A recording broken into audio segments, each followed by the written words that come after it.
Welcome to the GreenPilled.network podcast. If you're just joining us, we're building a coordination, a network society of thousands of hackers, streamers, and doers focused on using crypto to bring positive some digital systems to the world.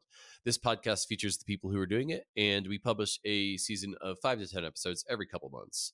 This season is all about lean, mean capital allocation machines. Capital allocation is the process of deciding how to spend or invest financial resources in order to maximize returns. With Web3, we can maximize not just financial returns, but achieve impact equals profit, achieve growth, achieve public goods funding, achieve protopia. So how do we build crypto economic systems that precisely allocate capital at scale and remove intermediaries? What are the coolest experiments? These are the themes of Greenpill Season 4, Lean Mean Capital Allocation Machines. One special thing we are doing this season is allowing you to collect this episode. All episodes this season are available on chain. Go to pods.media/greenpill to find the episodes and start collecting. Thank you to JT Hal.eth, Simons SD, 0x Lucas, SkyDAO, Sean W. Bren, and MMA on chain, who are the top collectors as of the recording of this episode. If you want to learn more about Greenpill, you can visit our website at greenpill.network, where you can download the book for free, join the Discord, and become a member of your local greenpill.network chapter. All right, my guest today is Jango, the founder of JuiceBox and the founder of Revnets. Revnets are revenue-backed networks of friends, investors, builders, donors, fee-paying customers, and anons around the world. Revnets are great for managing revenues and funding open source projects by de-risking growth bets for investors, providing customizable growth incentives for founders, and rewarding today's contributors with tomorrow's network growth. Revnets are a new primitive that allow for capital formation and allocation that aligns interests between all of these parties in a way that is governance minimized. Revnets were prototyped by Jango and are now in testnet. And I think that what's really interesting is Jango has such a wealth of knowledge about capital allocation from his time being involved in JuiceBox, which is a platform for crypto fundraising and DAO management, and Revnets, which is an opinionated but still configurable framework for doing capital allocation. So a really fun episode with Jango. I'm just so excited about Revnets, and I think they're going to be a really important primitive for capital allocation in the future. And this season of Greenpill is all about capital allocation. So without further ado, I'll give you Jango from JuiceBox and Revnets. Enjoy.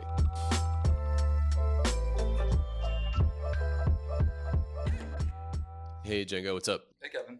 Really excited to talk to you about JuiceBox and Revnets. Tell me about JuiceBox and Revnets. Great, me too.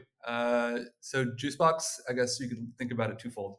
One, there's the technology, which is a set of smart contracts that helps with money I/O. So programming ahead of time what will happen when money enters a system and under what conditions money can leave a system. It's very open-ended therein. It just gives a handful of levers. So you can think about it as a language, a bunch of these tools that you can piece together in various ways, but it can mean various different things. So you can still piece together various different outcomes with the same JuiceBox language. And then the second thing JuiceBox is this community of people who came together to create the technology. And that's all kind of thanks to JuiceBox itself. It modeled as Project ID 1 on the JuiceBox ecosystem, was originally just a treasury with 0 ETH in it and 0 JBX outstanding.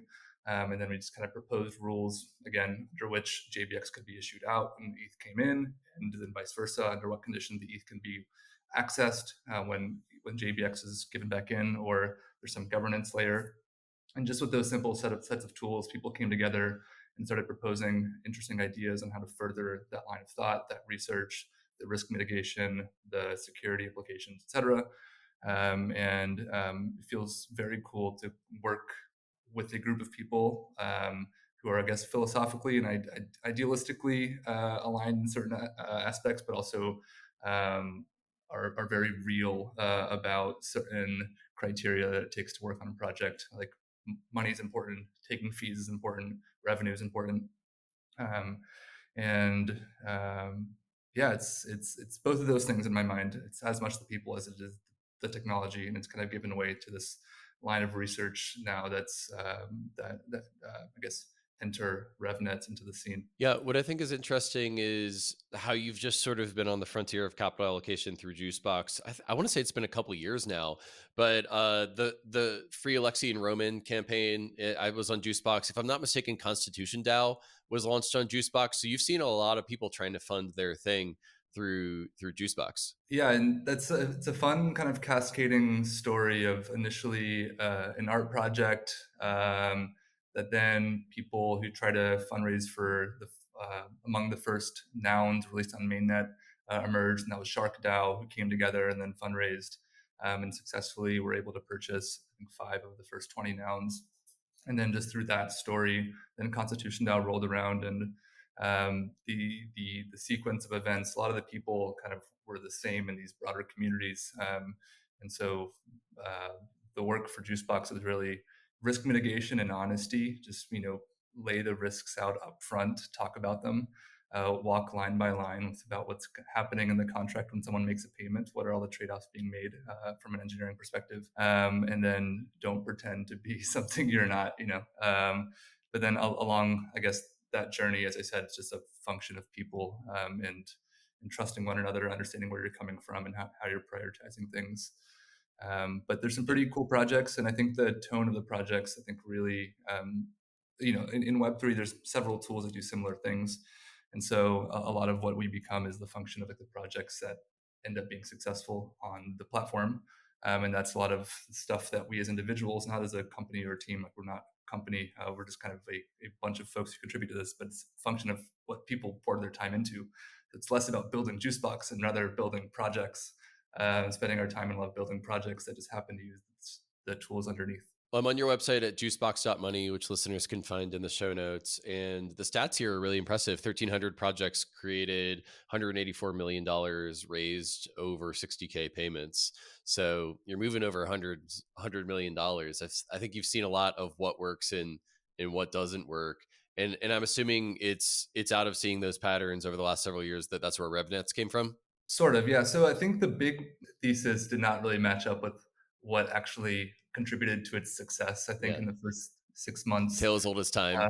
Yeah. yeah, both I think are still great ideas. Like the original, like pre-product conceptualization of why the tools emerged, and then what people actually did with the tools, are both still really interesting to me. But I think what JuiceBox got right is it's just a button that you click, and it's public. Anyone can contribute to something. Doesn't matter if you are contributing with 100 ETH or 0.001 ETH. You can still write a memo and contribute to a community. So it gave rise to a bunch of these open communities that didn't have privileged actors. And it kind of then punted the question of, all right, how are these treasury governed to just the project owner, which is an NFT that can be held by a person or a multi-sig for a lightweight fundraising effort, or maybe a more structured multi-sig or non-chain governance system for a more thorough governance process. And then we've seen instances of it held by a company or whatever, for if you're actually running a company with a revenue stream and then payouts, you can kind of keep hold of the funds with that NFT, but it all comes down to this button. And then RevNets really, if you, like the trade-off of JuiceBox is it's very open-ended. It's a bunch of tools, as I said, it's an open-ended language. So how do you actually write a good project? Like how do you not write a botched treasury while still doing something interesting? Because I think the most common JuiceBox project is a very simple fundraiser where you actually forget about half of the stuff JuiceBox does. We're just going to take in funds and then issue a receipt kind of outward, a token outward, and then have be able to pre-program where a percentage of those tokens issued out go. So let's say 50% go to the payer, 50% go to, let's say, the DAO's treasury, and then that's it. And then maybe a trusted community member owns a project and can reconfigure the future rules to stop issuance or whatever. But then you just kind of, that's the project. It had a fundraising period and then a token distribution situation. So rather than valuing the project at a certain amount pre-accepting funds, you just open the thing, add a button, and then see how many people want to be a part of it. And what RevNets are is just a defined sequence of how to run a JuiceBox project that is aimed at mitigating risks and maximizing opportunities for for builders. I think builders have had leverage over the past 2-3 years in building these systems. As the deployer of smart contracts, or even like a pre-written smart contract like JuiceBox, as the deployer, you can kind of set the rules according to which people can participate. And then the like it's always this power struggle between builders, investors, and like retail customers, where like retail is often left with the bag. Builders oftentimes are left with the bag in this like retroactive world where like you have to work and then not really know how much you're getting at the end of the day. So there's all these like kind of trust assumptions baked in, and then there's circumstances where like everyone is trying to get the leg up, but really everyone's building a network together, and it's a lot more productive if you can set some rules in motion up front that can't be changed. That really, anyone coming to the table, a builder, someone who's looking to invest in the project or donate or contribute in some way, and then actually users as well can acknowledge that, like, hey, given all the things I could be working on, investing in, or using, this is the network I want to be a part of because it works for me just as much as I work for it. There's a few restrictions of the more open-ended JuiceBox protocol that really create what a Revnet is, but even therein, there's a few different ways to express it. So we can go into exactly what those levers are. There's a few restrictions of the more open-ended JuiceBox protocol that really create what a Revnet is, but even therein, there's a few different ways to express it. So we can go into exactly what those levers are, or talk about kind of more broad-reaching, like how Revnets tend to think about problem solving when it comes to capital allocation. Yeah, I mean, I've got the website Revnet.eth.limo in front of me, and there's a link in the show notes for the listeners. But it says they're revenue-backed networks of friends, investors, builders, and donors, coordinating without the need for governance. They're great for managing revenues and funding open source projects. So out of the thing that stuck out to me there was the without the need for governance. For those of us who did DAOs the last time around, know how much overhead there is to coordinating proposals. And I think that it's interesting that you've set up this sort of system, this convention that allows people to coordinate with minimal overhead. Yeah, I think that's a big feature for me, is you can scope the amount of governance that you want to have in your system. Meaning, for every dollar that goes into the system, it's not all at risk of governance. There's Hmm. you can pre-prescribe, let's say, 10% of the network's access to revenue can be governed by a production unit, or quote core team, or DAO, or someone that can leverage funds raised. But you're not at the point where every token holder manages every dollar in the system. A lot of the like you can set it up such that the majority of participants in the network are de-risked by default, but while also empowering of movement to be funded and to go forth. I think another big idea that RevNets benefit from, which is actually it's actually a part of the underlying JuiceBox ecosystem in this kind of new RevNet-ish world, is cross-chain or more omni-chain treasuries. Meaning, by omni-chain, I mean it should work everywhere on Ethereum. It's not a consequence of like, oh, I have a RevNet, it runs on Base. Oh, I have a RevNet, it runs on Arbitrum. You don't like choose which chain to run on. I think a big complexity with capital allocation over the past few years, apart from governance, as you mentioned, was that in order to operate on various chains, it's easy to take a smart contract that's EVM compatible and just print it everywhere. But then in order to take fees or to actually do some interesting capital allocation, capital formation, you have to extract to a multi-sig that's then managed by an external entity, right? Like you can have, for instance, like protocol A on chain, let's say Optimism, Arbitrum, Mainnet, and just throw an address. Okay, 5% rev share goes to my address, right? And then I, as a person, kind of be everywhere. It's a lot harder to have a system that's entirely on chain, where the revenues, doesn't matter which chain you're on, kind of all talk to one another, and you have a similar network or the same network across chains. Okay, so yeah, the two things that I think I've come up so far that I really like about RevNets are the fact that you can scope governance to a subset of the community or the network's total assets, their total capital, meaning every dollar that goes into the network isn't at the mercy of a token vote between all the token holders. You can say, great, let's say 10% of the network will be governed by a production team or whatever, meaning every dollar that goes into the network, let's say it issues 10 network tokens out. Say 9 of those go to the person paying that dollar, and then 1 of those goes to a production team or whatever. Then the person paying in the dollar still has access to the majority of that revenue. We're no longer everyone governing the shared revenue together. Rather, I, who put in a dollar, still have access to most of my funds, and I also benefit from the network's growth. So there's a scoped governance thing that I find nice, because no one wants to govern a long tail of small treasuries, which is, I think, where we've been the past few years. Is governance is great. We all want to be a part of something, and we do, and governance is great, but we all mostly just want to, at most, govern a few things that have either significant promise or significant value up front, or that we really passionately care about. But it's tough to govern a long tail of treasuries. It's tough to make and review proposals with integrity often. And so it's better to let capital kind of do its work without always necessarily keeping our thumbs kind of on the scale there. And the second thing that I really like about Revnets, this is kind of a function of the underlying JuiceBox components in this world we're moving to. So kind of call it JuiceBox V4, is omni-chain treasuries, meaning you can have a treasury that lives on various chains, and it can grow to new chains over time as promising ones emerge. So you don't have to launch a treasury like on Base or on Arbitrum or on Mainnet or on Optimism. You can launch a treasury that's anywhere on Ethereum. And that means you can collect revenue and funds anywhere on Ethereum. And as it does, it'll issue its network token back out. And those tokens, along with revenue, can kind of be bridged across various chains, depending on where revenue is currently.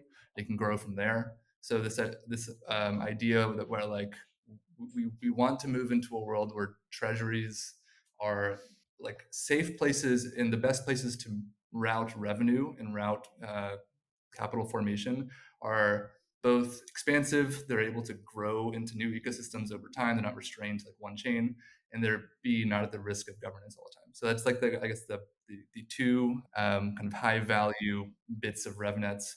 But the reason they came about really was like I'm building a lot of other projects with people, and I need a place to point revenues to in a way that's productive for the networks we're trying to build. I'm not really trying to spend a lot of my time on growth and marketing. I want to be able to afford those things, but I also want the network to kind of make itself up and benefit from it making itself up. I don't want the network to work for me. I want the network to work for itself. I just want to plant some seeds and kind of see, as things need attention, maybe kind of be around to kind of also, have my own incentives to be around and motivate them in positive directions.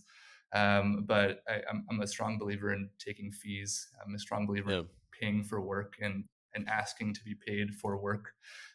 Strong believer in, like, I think we live in a world where people expect someone else to tell them that they're good enough, or to tell them that like, hey, you do deserve this much or that much. And it's really hard to communicate your way out of that for yourself.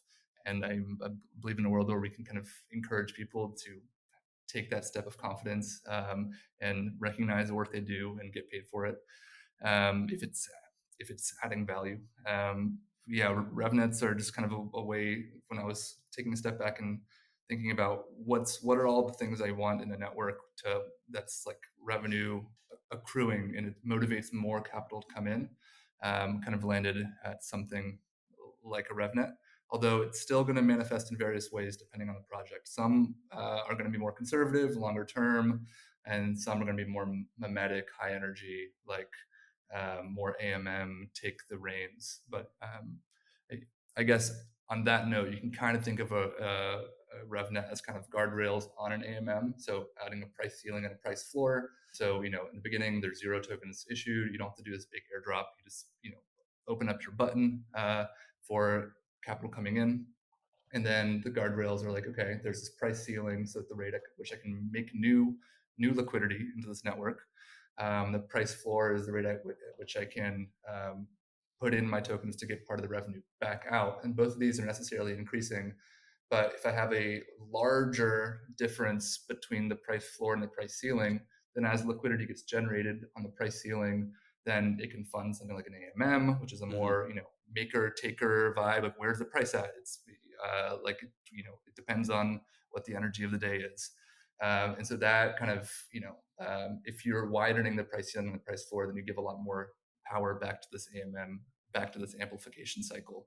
Whereas if it's tighter, then you just have a kind of more long-term commitment to where like participants in the future will be treated similarly to participants in the present by some kind of standardized rate. Let's say token access 3 months from now is at most going to be, let's say, 20% more expensive than it is today. So you avoid the temptation to amplify narrative to just pump and dump bags. I'm on sim.revnet.app, which is a calculator that y'all have built where people can test different assumptions about how their Revnet will operate. And I just think it's so cool that you have a calculator that allows people to sort of turn the dial and see how their Revnet is going to operate. Super cool. That's built by Philip. Philip is a machine, and he's one of the kindest people and funniest people. But he also is very verbose, so that's a complicated simulator, Yeah. and there's a lot of Aren't we parameters all? there that make it very complete, but hard to really grasp. If you go to Revnet.app, that's like the main application where you can create a new Revnet. And visit some already in progress. Other than the explore and visiting stuff is pretty hard to find. Everything's on testnet right now, to be clear. And there you'll see the simple create flow where you just add a few basic details about your Revnet, and then you schedule the stages of the Revnet, which are the like time boxed fixed rules. So the first 28 days, here are the rules, and the next 2 years, here are the rules, and then for ever on afterwards, these are what the rules is going to be. Once you deploy to Revnet, those rules are fixed forever. So everyone knows at the very beginning what the rules will be, how the token issuance and how kind of access to revenue will change over time. And so it kind of levels this kind of information asymmetry playing field where traditionally you would think of like, oh, I want to start a project, I want to take investments, let me go hire a lawyer to write a safe contract or a SAFT contract.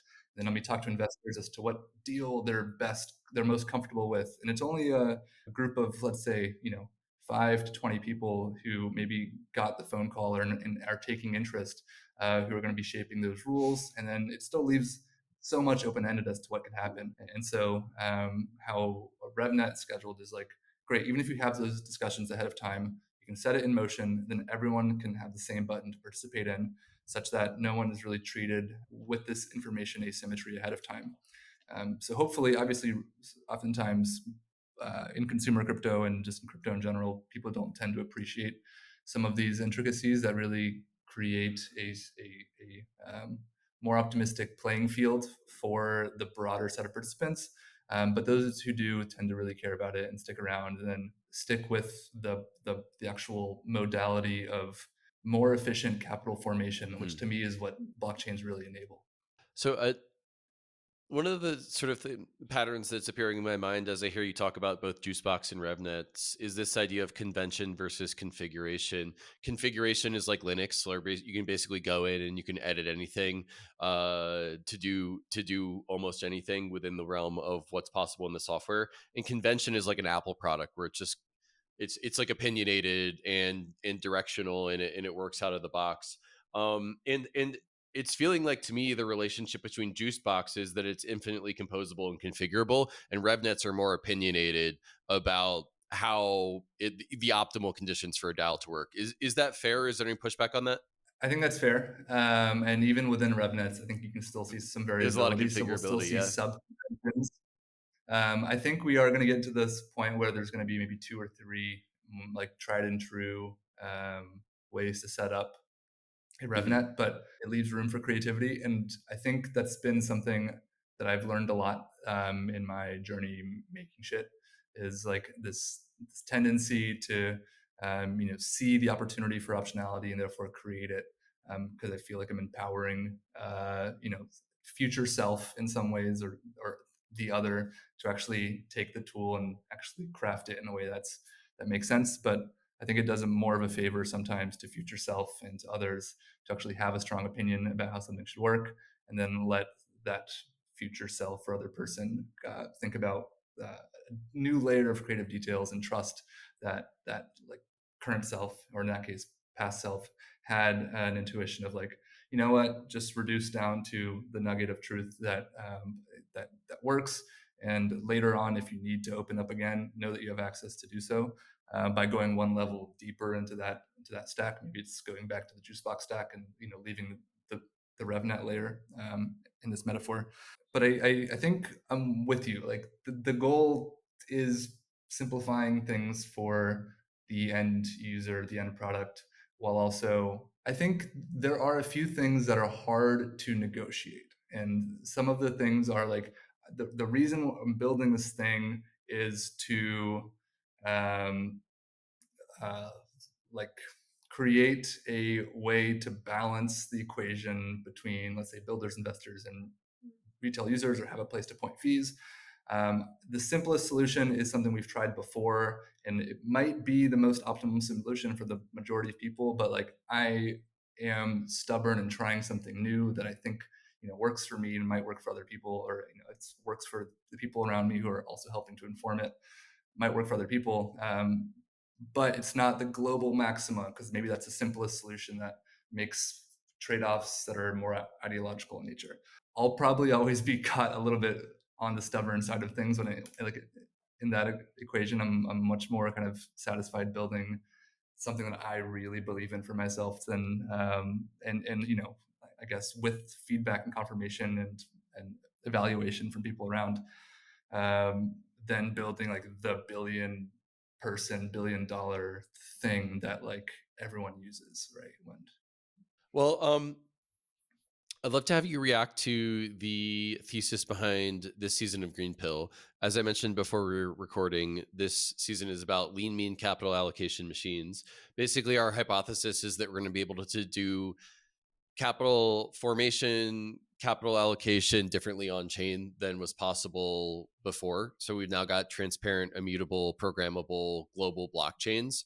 And I think that we're going to be able to do scalable, more precise types of capital allocation than we've ever done before. We're going to be able to remove intermediaries and yeah, I mean, sort of the point of this season is to go broad on what's going on in the on-chain capital allocation world. Obviously, RevNets and JuiceBox are their own category of theory and practice here. What is your reaction to that thesis, and what are the most exciting little nuggets that you think that we should explore this season?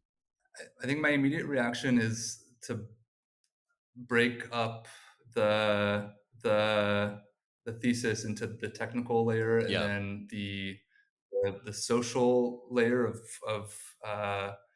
like like once you've accumulated capital and allocating it, deciding on where it Hmm. goes is oftentimes a question of evaluation and understanding the criteria that was kind of preempted the work, and then compare it to the results of some sorts.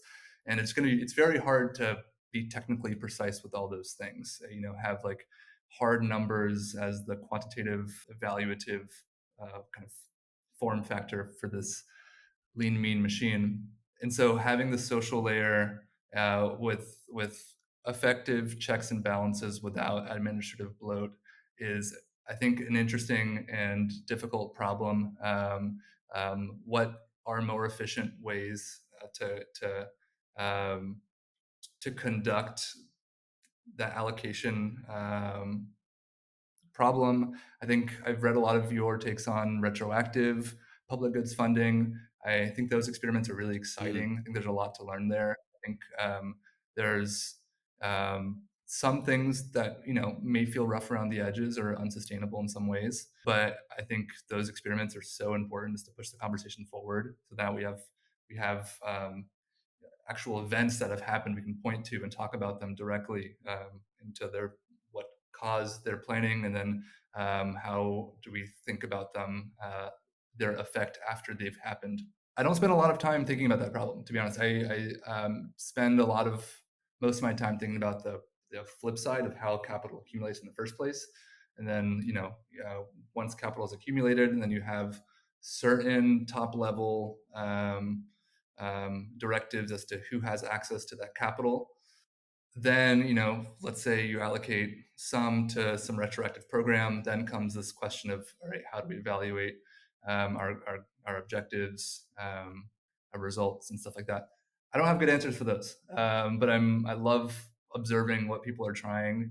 JuiceBox is currently a governance process, JBX token voted governance process, bi-weekly proposals. So if folks want to propose something to the DAO, deadlines are every other Friday, and then there's a 3-day temperature check, and then a 5-day snapshot vote, and then we schedule the next JuiceBox rule set to take effect to actually like do the payouts and all of the allocation bits.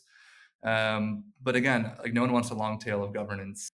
So how do we go from a system where like, okay, many people have great ideas and have fledgling but powerful communities of 20, 30, 100 people who are like, very mission oriented, and how do we kind of get to a place where money, retroactively, we feel like money is well spent and work is well spent alongside.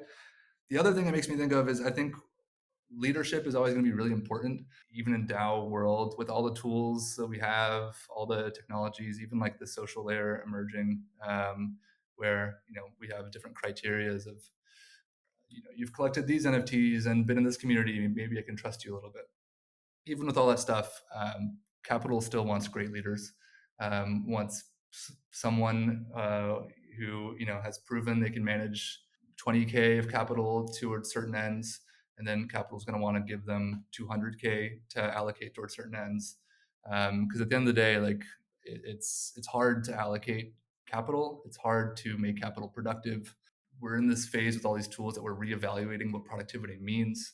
But I think that like strong leadership is impossible to represent in contract form, or in kind of a dispersed, decentralized form too.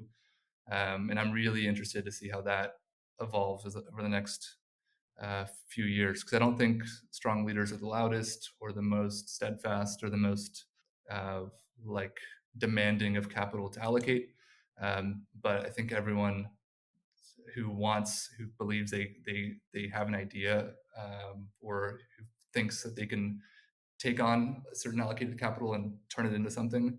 I encourage everyone to stand up and try to make it happen. I think there's people out there who want to experiment and to have people earn their trust. There's way far few good leaders, kind of in the crowd, and I think that's what I'm looking for personally, and like thinking about how to allocate community's capital. It's like not the minutia bit. It's more like big ideas, strong leadership to actually do so effectively. Yeah, great to get your reaction there. One of the things that sort of popped into my mind as you were speaking is how this is true in some cases, but not all cases. How inextricable capital allocation is from capital formation. And what I think you've done with RevNets is built a really interesting circuit between capital allocation and capital formation that's kind of like reflexive in that it kind of like feeds on each other. And yeah, I think RevNets are sort of an interesting idea that combine a lot of the things that you learned over the years, and the fact that they sort of like build a range of outcomes for people who are generating revenue is one interesting thing. But another interesting thing is that they're actually built around on-chain revenue. Like, let's just stop and appreciate here how few DAOs actually have on-chain revenue, and you're building a way for those DAOs, the good DAOs, that are probably going to be a part, like defining the future of on-chain capital allocation. You've built a way for them to route flows of revenue, and I think that's really important if we're going to move from speculation to fundamentals. 100%. Yeah, I think there's open source appreciation. That's one thing, and there's open accounting appreciation. Open source can still be built by like a corporate with various incentives that are hard to understand. An openly accounted for concept means all the money in, money out are openly accounted for, and I think open source with open accounting is one of the most competitive ideas that we can propose in the upcoming years. So I'm very excited about that. About despite it being open source and forkable, take a fee, route it to somewhere productive that's openly accounted for, and you will likely outcompete the free alternative, because people want to pay for things that work and that work for them. And I think the coolest part about the Revnet release for me is that the first project we're doing, apart from the base protocol project, which collects fees akin to how JBX collects fees on JuiceBox v3. It is this Banny, this pixelated Banny collection, which you can find at Jango.eth.limo.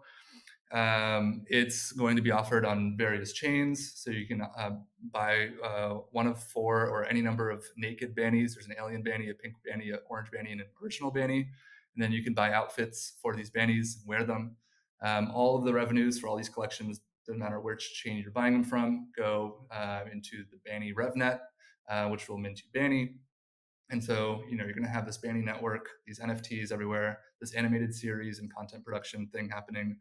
But the thing that's really exemplifying behind the scenes is that you can have this revenue generated open network that still has memetic value, but is actually powering something. It's powering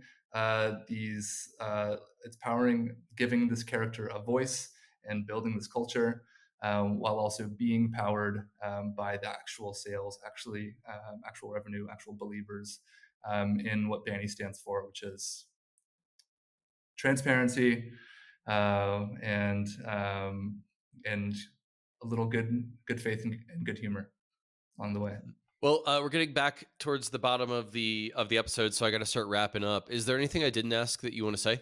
I think that covered a lot of it. Yeah, it can get kind of confusing with so many projects launching at once. So the thing about what's about to happen, this upcoming wave, is we have a JuiceBox v4, which is its own protocol project, meaning it relates to projects on that fork, just as JBX relates to projects on the JuiceBox v3 fork.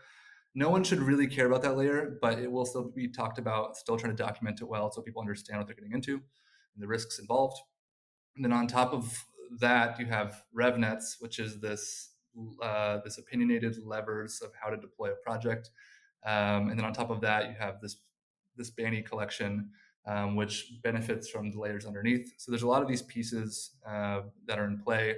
They all relate to JBX in a particular way. So there's going to be plenty of documentation over the next while to really kind of clarify and make clarify what everything does. At the same time, this upcoming month of April, we're doing a big bug bash and hackathons just to kind of stress test all of these layers while they're on test nets. We're kind of going to be code complete at that point and just running on test nets, trying to keep a month of not needing to change anything. Meanwhile, we're have a bunch of awesome rewards for folks who come in and help make sure these things are as crispy as we can get them. A lot of these Banny NFTs will be part of that prize pool. So more info on that coming soon. I think it's going to be an exciting few months here, and then it's all theory until it's actually live, and we get to put pressure on it and see what sticks. And there's nothing as valuable as doing so. So excited to get to that point. For sure. What do you think in 10 years this all looks like if you're maximally successful? It's a good question. I don't think that far in advance ever. I'm so like day to day. I'm so like, what's in front of me. I think if we're maximally successful, the coolest bit for me won't be, I think, the most exciting bits for other people. I think if it's successful, it means that the protocol project, which is going to be very conservative in its issuance policy, its Revnet issuance policy, meaning let's say it starts issuing 1,000 tokens per ETH coming in. The tokens are called Nana tokens. Let's say it starts issuing 1,000 per ETH coming in. Every week, it'll basically decrement by 1%. So the next week, it'll be 990 per ETH coming in. And so it'll be like this very, very slow issuance decay policy, which means folks who get in later aren't really at a disadvantage, too much of a disadvantage between folks who get in earlier. And so what you can start to imagine is like a 401k program type thing, like a decently safe place to put your money in now, whereas if you were to withdraw right away, then you have a penalty, right? Because you're like you can't like exiting the network at that point, just like getting a rebate, you're still paying into the network.